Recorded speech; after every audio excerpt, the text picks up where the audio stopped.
안녕하세요. IBK 투자증권 임은주입니다.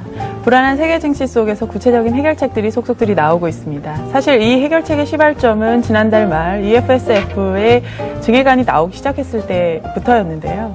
그 전까지는 대부분의 해결책을 미국 정책에 의존했던 것에 반해 유럽 쪽에서는 구체적이거나 실질적인 해결책들이 나오지는 못했던 상황이었습니다. 그러나 지난달부터 시작해서 이번 달부터는 이러한 뉴스들의 등락이 거듭되는 장세가 연출이 될 것이라 판단하고 있습니다. 따라서 이벤트성 반등에 흥분하실 필요는 없습니다. 오히려 현재는 자연스럽게 장세가 업다운을 거듭하는 박스권 장세라고 생각을 하시면 되실 것 같습니다. 가장 중요한 것은 일단은 그리스 디폴트가 확실시 되고 있는 지금 현재의 상황에서 구체적인 방안들이 모색하고 있다는 점, 이 점은 지금까지 기나긴 터널을 지나온 세계 증시가 각 작은 변곡점을 맞았다는 것을 의미를 하고, 이에 따라서 투자자들은 이러한 작은 안도랠리를 즐기실 필요는 충분히 있다고 판단이 됩니다. 하지만 지금은 분명히 베어마켓입니다. 우리는 어디까지 올라갈 것인가에 대한 최고점을 논의하기 이전에 어느 정도로 하단점을 높여가며 이 박스권 장세를 유지하는 것에 대한 초점을 맞춰야 될 것 같습니다. 네, 안녕하세요. 김동희 대표입니다. 오늘은 대지진과 여진이라는 주제를 가지고 말씀드리겠습니다. 8월 시장의 대급락 이후에 2개월여의 시간이 흘렀습니다. 이제 시장은 유로존의 위기에 대한 내성을 어느 정도 가지게 되는 단계로 접어들었고, 안도랠리라는 단어를 심심치 않게 사용하게 되는 국면까지 왔습니다. 대지진은 여진을 불러오고 많은 사람들은 여전히 공포감에 휩싸이지만 마침내 잔존하는 여진 속에서도 사람들은 재건에 대한 의지를 조금씩 불태우게 되는 것이 인간 세상의 모습입니다. 큰 충격이 증시를 휩쓸고 지나간 후에 아직까지 이런저런 소식들이 변동성이 커지는 여진의 단계에 머물러 있습니다. 아직도 여진은 잔존하고 있고 변동성은 언제든지 확대될 수 있지만 이제 시장은 점점 여진 이후를 준비하는 단계로 접어들고 있습니다. 지금은 이후의 증시를 정상 궤도로 다시 재건할 주도주를 모색해야 할 때라고 보여지고 있습니다. 네, 오늘 이슈들을 한 가지씩 볼 텐데요. 자, 증시가 오늘 전력 후강에 대한 모습을 나타냈는데 그 원인 궁금하실 겁니다. 증권대학의 김동희 대표와 또 임은주 대리님과 함께하겠습니다. 두 분 어서 오세요. 안녕하세요. 사나흘 동안 갑자기 증시 분위기가 화색이 돌았기 때문에 최근 어떤 문의가 있는지 객장의 분위기가 궁금한데 어떠셨습니까? 사실 최근에 며칠 동안에는 상당히 그 증시 상승폭이 컸기 때문에 또 속도도 역시 빨랐고요. 그렇기 때문에 아무래도 그 투자가분들의 여러 가지 그 상황 속에서는 사실 지금부터 더 주식을 더 사야 되느냐, 공격적으로 투자를 해야 되느냐에 대한 문의가 가장 많았던 것 같습니다. 그렇지만 지금부터 사야 하는가? 맞습니다. 예. 아니면 지금부터 매도를 해야 하는가? 네. 어떤 답을 주셔요? 사실은 지금까지 제가 현재까지 계속해서 말씀을 드리고 있는 바와 같이 아직은 베어마켓은 분명합니다. 따라서 현금 보유를 착실히 늘려가시는 것이 앞으로의 증시, 예를 들어서 추세 상승을 맞이를 했을 때 낙폭과대주를 살 수 있는 여유를 만들어두는 것이 가장 필요하지 않나라고 생각을 하고 있고 그렇게 상담을 해드리고 있는 상황입니다. 오늘 베어마켓 랠리라는 얘기를 여러분들 좀 꽤 들으셨을 텐데 무슨 뜻일까요? 이게 약세장이긴 약세장인데 잠깐의 반등이라는 거잖아요. 자, 그럼 이게 과연 좋은 건지 나쁜 건지 어떤 현상이라고 볼 수 있나요? 사실은 지금 현재 예를 들어서 추세적인 상승, 그러니까 모든 대부분의 그 전체적인 대기업 주가들이 올라가기는 상당히 어려운 상황입니다. 그만큼의 유동성도 어렵고 수급도 받쳐주지 않는 상황이고요. 그렇지만 지금 현재로서 예를 들어서 그 구체적이고 실질적인 해결책들이 속속들이 나오고 있는 상황에서는 하나씩 이벤트들에 대응해서 사실은 어떻게 보면은 연말까지 길게 보면 연말이고요. 짧게 보면은 11월부터 시작이 된다라고 이야기를 하는 분들도 계시기는 하십니다. 그래서 전체적인 경기 침체 속에서도 역시 그 증시에 예를 들어서 현금 보유를 할 수 있는 기회 또는 새로운 박스권 내에서의 그 자금들을 수익성을 창출하실 수 있는 기회 정도라고 생각을 하시면 가장 빠르실 것 같습니다. 네. 자, 그러면 오늘의 본격적인 얘기를 시작해 보도록 하겠습니다. 함께 주제부터 보겠습니다.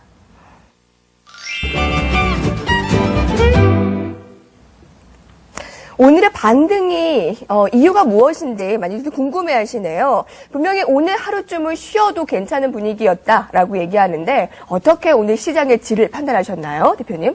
일단 1800포인트가 중요한 그 터닝 포인트라고 이 시간을 통해서 말씀드렸었죠. 네. 안도레일리, 추가적인 안도레일리에 위한 조건은 1800포인트에 안착하는 것이고 1800포인트에 안착을 하게 되면 1950포인트 정도까지의 반등은 가능한 국면을 접어들 수 있다라고 좀 말씀을 드렸습니다. 그런데 그러한 국면 속에서 지금 시장의 거래소 같은 경우는 낙폭과대 종목 중심으로 반등이 지속적으로 나오고 있고 순환매에도 지금 돌고 있는 그러한 국면이고요. 그리고 코스닥 시장은 좀 상황을 달리하고 있죠. 지금 이전부터 바이오와 소프트웨어 안에는 뭐 컨텐츠 관련 종목군들인 게임주나 아니면 엔터 종목군들이 다 이제 포함이 되는데 이러한 바이오와 소프트웨어 종목군들이 시장을 계속해서 주도를 해나가고 있는 주도주가 뚜렷하게 이렇게 나타나고 있는 국면입니다. 그래서 거래소 같은 경우에는 지금 이제 주도주를 모색하는 과정이 좀 전개되고 있다라고 보여지고 있겠고, 이따가 좀 자세히 말씀드리겠지만은 수급적인 측면 중에서 지금 올라오고 있는 구간에 과거와 좀 달라진 부분들은 매도 주체가 개인들밖에 없다라는 부분들이 좀 수급의 질적인 변화를 야기시키고 있다라고 좀 말씀드리겠고요.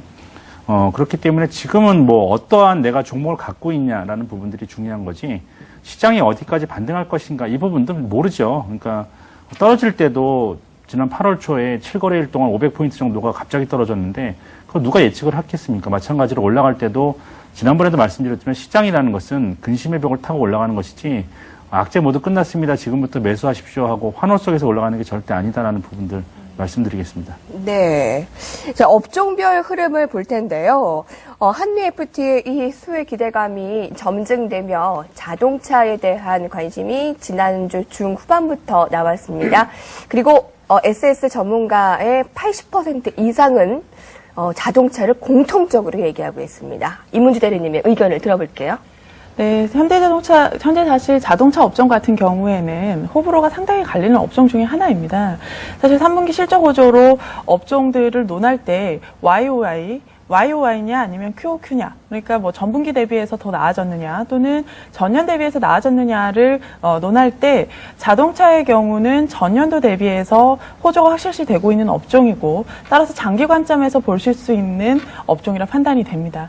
현재 사실 미국 시장 내에서의 MS가 상당히 늘어나고 있고 관세율이 철폐된다면 신모델 효과에 더불어서 FTA 체결로 가격 경쟁력까지 얻게 되는 상황이기 때문에 충분히 호조로 발생을 할 수 있을 가능성이 크고요.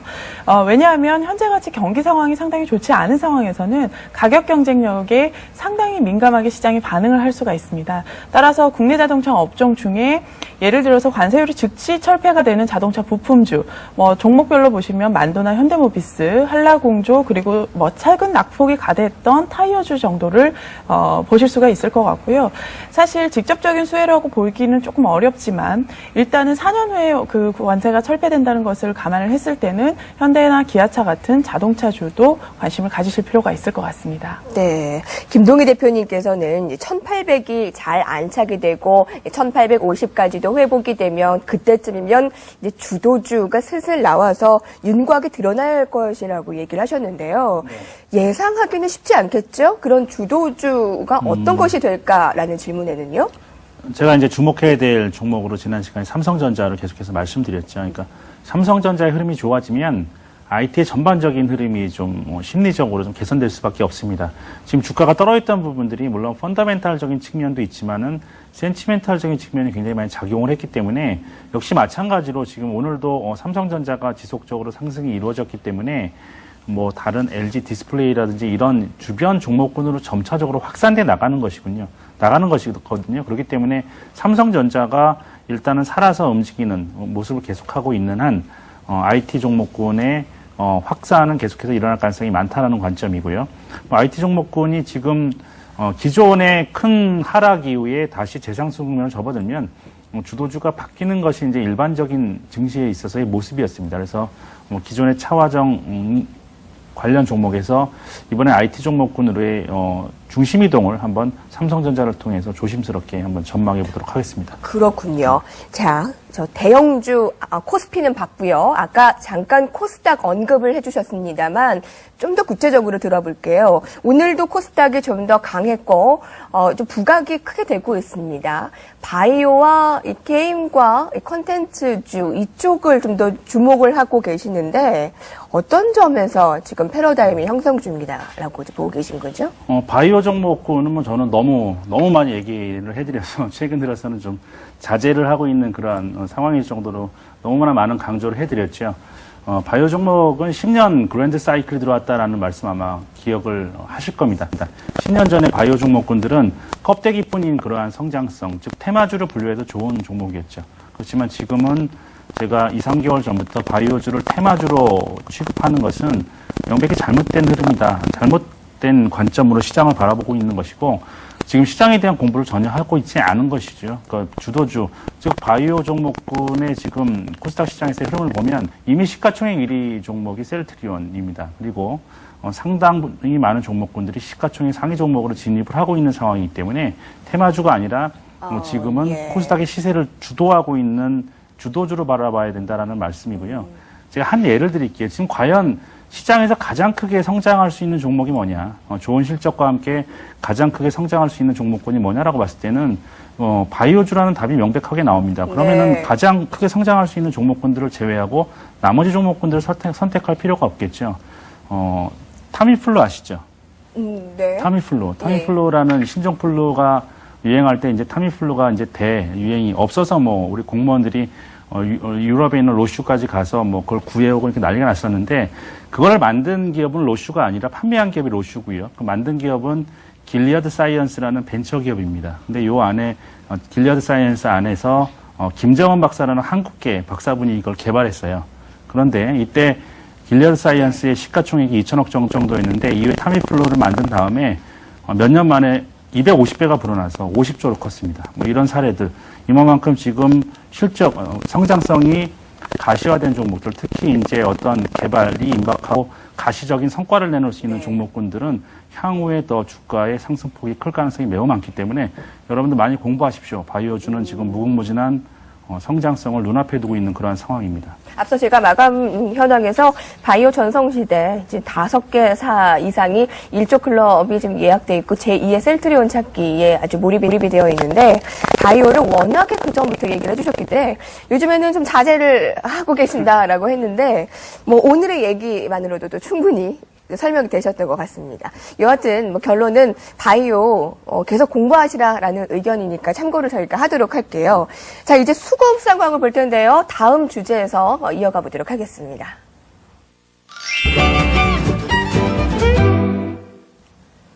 현재 시장에서 수급 주체는 거의 기관입니다. 외국인들은 팔고 사고 뭐 아직 갈피를 잡지 못하기 때문에 이런 얘기합니다. 팔짱 낀 외국인 상승의 명줄은 기관에 달렸다.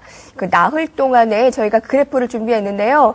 1조 한 5천억 원 가량 매수를 했습니다. IT를 끌어올린 원동력이었기도 하고 또 최근에 낙폭과대 종목들도 많이 매수를 하고요. 수급 흐름 어떻게 보시는지요, 대표님? 지금 기관이 시장을 끌어올리면서 뭐 1조 5천억 정도를 매수했다고 말씀드렸는데 개인은 지금 거의 한 5일 동안 2조 5천억 정도를 매도했습니다.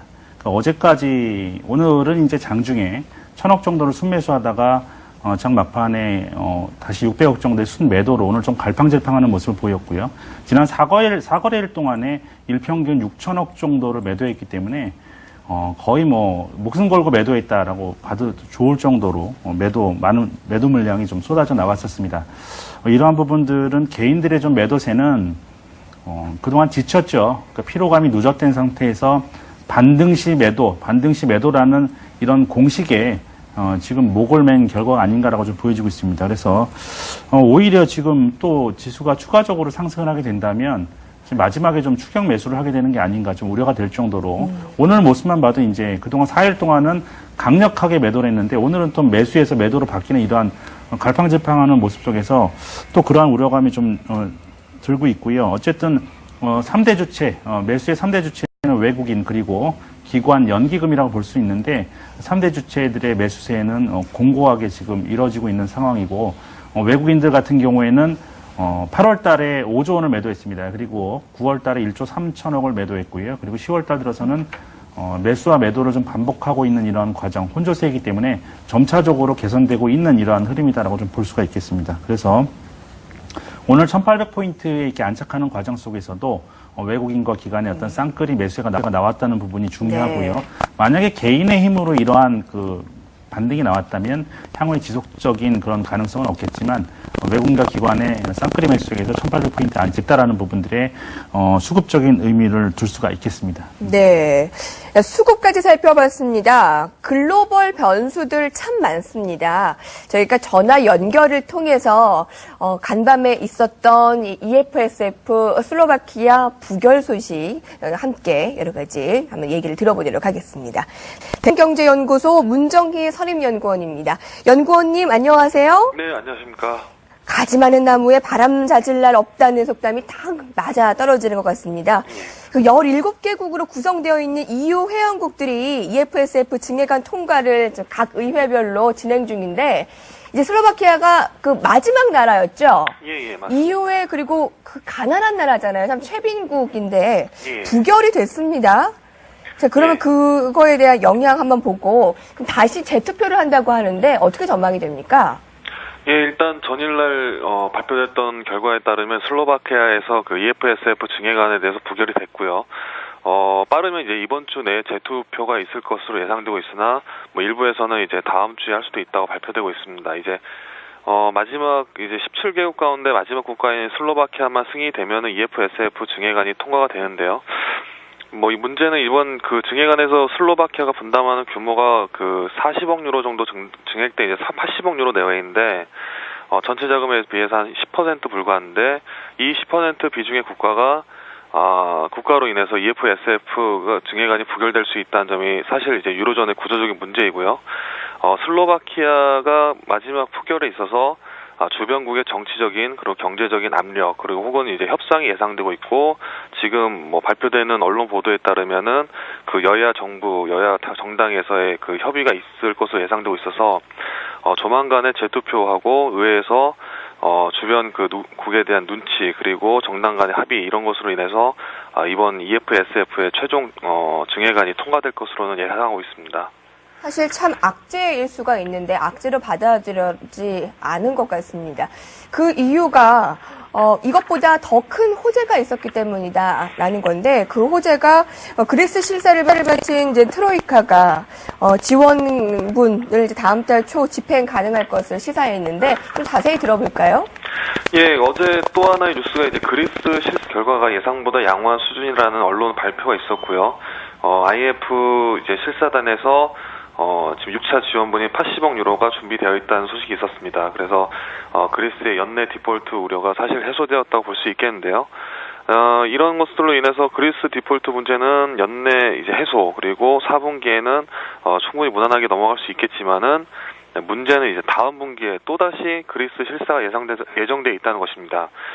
이번에도 마찬가지로 트로이카의 강도 높은 긴축 조건이 그리스에서 정부가 제대로 이행을 할 것이냐 그런 거에 대한 평가를 받게 되는 것인데요. 사실 그리스 자체가 그 재정 긴축에 인해서 경제가 엉망인 상황인 가운데 이번에 또다시 다음 분기에 그리스 다음 분기 지급분에 대한 실사가 있기 때문에 그리스 디폴트 문제가 완전히 해소되었다 이렇게 보기엔 좀 어려울 것 같습니다. 네, 문제는 그렇다고 하더라도 그 유로존에서 국가들이 그리스를 또 탈퇴를 시키지 못한 이유가 그리스 채무 조정으로 인해서 만약 유로존에서 그 금융권 문제나 아니면 포르투갈이나 다른 국가로 유로존 탈퇴가 확산될 경우에는 유로존 자체가 붕괴될 수 있기 때문에 그리스를 최대한 지원해 주면서 그리스를 품고 가는 그런 전략이 예상되고 있거든요. 그러니까 결과적으로 이번 그 4분기에 대한 이제 6차 지원분에 대해서는 집행을 해서 디폴트 문제는 당분간은 해소되었지만은 다음 분기에 또다시 그리스 실사 그리고 그것이 또 무난하게 넘어가더라도 그리스에 대한 디폴트 문제는 계속적으로 유럽 재정의 중심에 있을 것으로 예상되고 있습니다. 그렇군요. 대신경제연구소 문정희 연구원님이었습니다. 고맙습니다. 예, 감사합니다. 이렇게 호악재가 유럽에서 나란히 있었는데 좀 더 이렇게 호재에 좀 민감했다라고 볼 수가 있을까요? 어떠세요? 네, 그렇습니다. 사실 슬로바키아 부결의 시장은 큰 반응을 보이지는 않았습니다. 그 속을 들여다보면 4개의 정당 중에 사실 1개의 정당이 반대를 했는데 그 중에 그 투표한 후에 가진 인터뷰에서 우리는 현재 우파 정부에 대한 반대를 한 것이지 EFSF의 증액안에 대해서 반대를 한 것이 아니다라는 내용을 말을 했었습니다. 따라서 이는 대립을 이루고 있는 이러한 총리가 이번 투표 결과가 부결이 되면 총리직을 사퇴하겠다라고 이야기를 했던 것이 사실은 오히려 발단이 된 것 같습니다. 따라서 그 겉으로 내놓은 이런 이야기들보다는 안으로 정치적인 문제들이 얽혀 있고 이러한 결과들을 이러한 부결들을 내놓았다라고 보실 수가 있고요.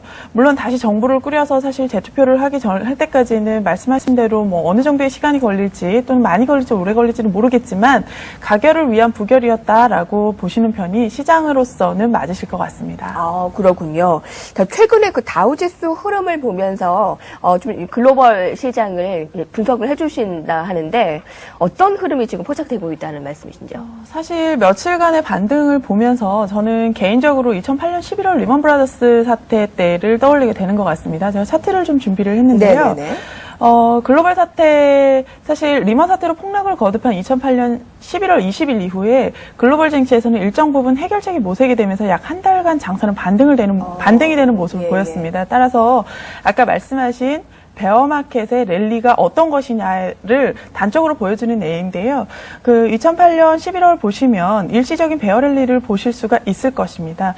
현재 상황이 리먼 사태 때보다 훨씬 가파른 속도로 하락과 반등을 경험을 하고 있기 때문에 이러한 점들이 반드시 현재 상황과 비교하기는 어렵지만 지금 현재 차트를 보시면 지금 현재 그 다우지수를 보시면 일단은 폭락을 한 이후에 상당히 박스권을 하단을 유지를 하면서 박스권을 유지를 하는 모습을 볼 수가 있으실 겁니다. 그리고 이러한 상황이 지금 현재 상황과 상당히 모든 것이 비교하기는 힘들지만 일단 유럽 상황들의 구체적인 방안이 나오고 있다는 점, 그리고 투자자들의 기대감이 그에 따라서 높아지고 있다는 점들을 감안을 할 때는 현재와 상당히 비슷한 상황이 아닌가라고 생각을 하고 있습니다. 즉 구체적인 해결책의 속속들이 나오고 있고 이에 따라서 투자가들의 기대감이 상당히 커지고 있다는 점, 그리고 현재 유럽 사태 역시 연계된 국가들의 악영향이 얼마나 미칠 것인지는 아무도 알 수가 없습니다. 그래서 이러한 가늠한 점을 힘든다는 것을 비교를 했을 때 비슷한 상황이 아닌가라고 생각이 들고요. 네. 앞서 제가 말씀을 드렸듯이 차트상으로 현재 상황에서 1번처럼 추세적인 상승을 할 것인가 또는 2번처럼 하락을 한 후에 다시 많은 악재들이 반영이 된 후에 추세 반등을 할 것인가에 대한 것은 상당히 많은 시사점을 체크를 하셔야 합니다. 그런 체크를 하셔야 되는 것 중에는 1번으로 사실 박스권 탈피를 하기 위해서는 제가 생각을 하기에는 4가지 정도를 제가 준비를 해왔는데요. 네. 가장 중요한 것은 미국의 경기 상황입니다. 사실 더블딥 우려를 극복하고 경기 침체를 탈피하는지의 여부, 그리고 두 번째는 증액이 된 돈을 어디에 어떻게 쓰느냐에 대한 것. 즉 지금 현재 독일과 프랑스의 견해 차이가 있는데요. 23일 날 사실 연기된 양국 정상회담에서는 독일 같은 경우에는 일단 민간 부분에 1차적인 책임을 나누고 될 수 있는 한 나중에 돈을 쓰자. 그리고 프랑스 같은 경우에는 자국은행들의 영향을 고려해서 지금 바로 돈을 나누어 쓰자라는 이야기를 하고 있습니다. 그리고 세 번째로는 기업 실적 등을 보실 수가 있으실 거고요. 네 번째는 지금 현재 증권가에서 속속들이 조금씩 나오고 있는 이 EFSF의 가용 한도가 사실 충분한 액수인가라는 것입니다. 지금 EU 집행위에서 나온 자료들을 보시면 사실 EFSF의 가용 자금은 4,400억 유로, 거기서 지금 기소진된 아일랜드와 포르투갈의 자금을 빼고 그리고 추가 대출할 예정인 자금들을 빼게 되면은 잔액은 약 한 3,233억 유로가 지금 남게 됩니다. 그리고 여기에서 지금 스페인과 이탈리아에서 2012년부터 14년까지 필요한 채권 발행에 필요한 액수를 다 더해보면은 8,000억 원이 넘는 8,000억 유로가 넘는 금액이 필요하게 됩니다. 따라서 지금 현재는 현재 뭐 일본처럼 제가 말씀드렸던 일본처럼 추세적인 반등을 예측하는 것보다는 네. 한 번 더 악재들을 반영을 하고 반등을 주는 것이 더 네. 그 증명성이 있어 보입니다. 추세 상승 전까지는 위험 관리도 해야 한다. 그 말씀을 계속 강조를 해주시는 것 같아요.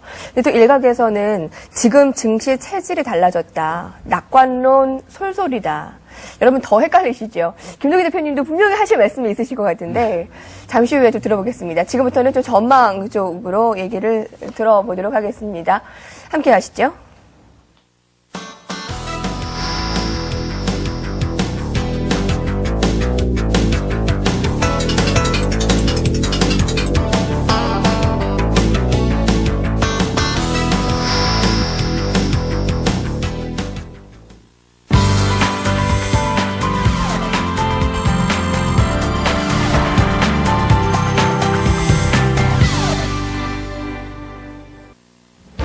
안녕하십니까, 플래너였습니다.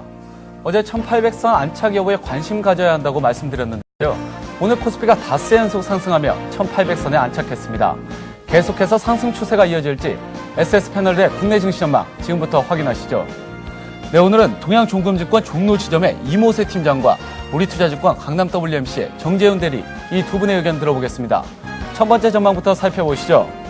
동양종금증권의 이모세 팀장은 지수 약보합을 예상했습니다. 예상 밴드는 1810에서 1780포인트입니다. 투자 플랜 자세히 살펴보면 슬로바키아 의회에서 EFSF에 관한 법안이 부결됐죠. 이로 인한 영향은 미미하다고 봤지만 기술적 부담은 있는 상황이라는 판단입니다. 중국과 미국에서 발표되는 무역 수지와 JP모건의 실적 발표에 주목해야 하며 당분간은 유럽 위기에 대한 이슈보다는 실적 강세 업종에 맞춰 단기 매매하는 전략이 유효하다는 의견입니다. 이모세 팀장의 관심 업종 볼까요? 최근 좋은 흐름 보인 정유주와 건설주를 관심 업종으로 꼽았고요. 반면 버릴 업종으로는 철강주를 선정했습니다. 다음은 우리투자증권 강남 WMC 정재훈 대리의 전망입니다. 지수 강보합을 예상했고요. 예상 밴드는 1810에서 1820포인트로 잡았습니다. 환율이 1160원 안팎에서 안착하는지 여부에 따른 외국인 매수에 관심 가져야 하고요. 금요일에 발표되는 중국 지표에 따라서 다음 주 분위기가 결정될 것으로 전망했는데요. 아직 새로운 종목을 찾기보다는 손실이 난 종목 위주로 수익률을 관리할 필요가 있다는 의견입니다. 정재훈 대리 역시 정유주를 긍정적으로 봤고요. 조선주는 부정적으로 내다봤습니다. 네, 이렇게 SS 패널들의 내일장 전망 알아봤습니다. 그래서 출연자분들의 전망까지 들어보시죠. 두 명의 전문가의 의견을 들어봤는데 관심 가질 업종이 정유로 좀 공통적으로 포함이 됐고요. 버려야 할 업종으로는 조선과 철강이 나눠졌습니다. 자, 김동기 대표님, 아까 이문주 대리님께서는 아까 2007년 그 리먼 사태의 차트를 보여주면서 지금이 이제 그 베어마켓 랠리, 아까 네. 그 한 달 동안의 반등이 있은 후에 정말 그 반전으로 또 이제 급락할 가능성. 네. 아직 추세 상승이 아니기 때문에 우리가 좀 마음을 놓을 수는 없다라는 얘기를 해주셨잖아요. 근데 김동기 대표님께서는 이제 1800을 잘 안착하면 더 올라갈 가능성을 얘기해 주셨는데 네. 어떤가요? 우리 이문주 대리께서 이제 좋은 말씀을 많이 해주셨는데요. 아직 위기가 끝나지 않았다라는 것에는 뭐 전적으로 동일합니다. 그렇지만 리먼 때하고 명백하게 좀 다른 거는요. 리먼 때는 모르고 당했다는 거죠. 리먼이 파산할지를 얼마나 몰랐으면 우리나라 산업은행에서 파산하기 며칠 전에 리먼을 인수하러 갔었겠습니까? 지금 만약에 그때 리먼을 인수했다면 뭐 아찔했죠. 그렇지만 지금은 그 사태의 심각성, 사태의 진폭, 그리고 사태의 최악의 국면으로 어디까지 치달을 수 있냐,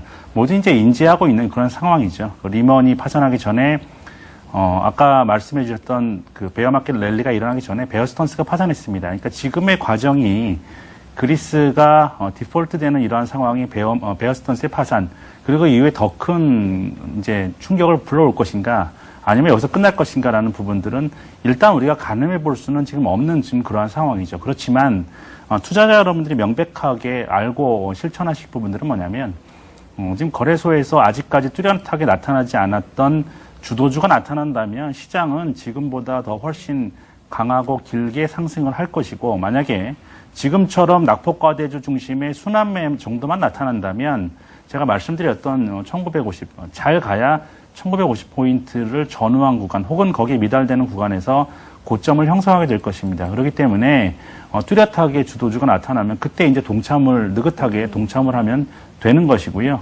뭐 아까 말씀드렸지만 코스닥 같은 경우에는 바이오라든지 소프트웨어 종목군이 명백하게 시장을 네. 주도하고 있는 상황이기 때문에 뭐 그러한 종목에 투자를 하면 되죠. 그러니까 지금 우리가 보이고 있는 부분들을 외면한다면 우리가 투자해야 될 부분들은 많지 않습니다.